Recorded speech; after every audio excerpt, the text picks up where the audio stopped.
And to fully understand the UK's water crisis, we need to know where it comes from in the first place.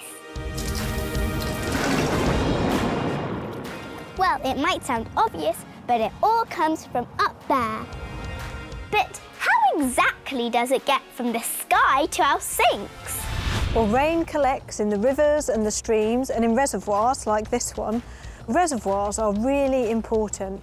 So we use big pumps to lift the water out of the river and then we hold it here for when we need it.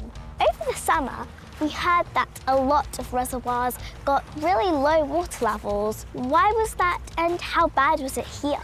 So over the summer, which has been really hot and dry, there is less rain, but also people use a lot more water.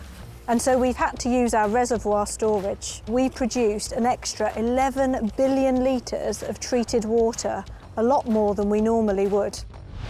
The water is treated and goes through a cleaning process. That's because all the water that goes into our homes, whether it's for the kitchen sink or the shower, has to be drinking quality.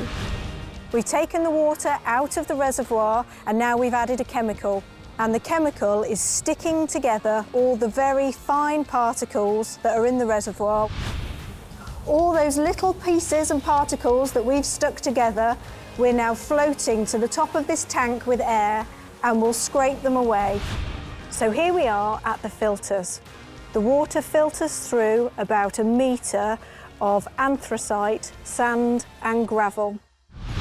After going through a disinfection tank, the water begins its journey to us. But a lot of it never arrives, and that's because of leaky pipes. Leaks can be quite tricky to find, especially if they're deep in fields and forests. And the aim of the game is to find them before they come up through the pavement. So we've started using drones. And so using thermal imagery, we can see problems under the ground.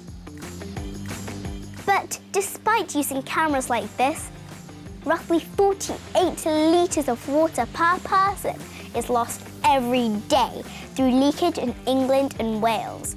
That's the same as each of us tipping 24 big bottles of water away every day. Maybe you spotted leaks where you live. People complain that water companies aren't doing enough to stop them. Do you think you're doing enough to tackle the problem? Last year, we fixed 60,000 leaks and we put a lot of effort into monitoring our network. But sometimes things go wrong. The journey from rain to rivers and reservoirs, through the treatment centre and down the pipes to our taps can all take place in as little as 10 hours. That's really fast.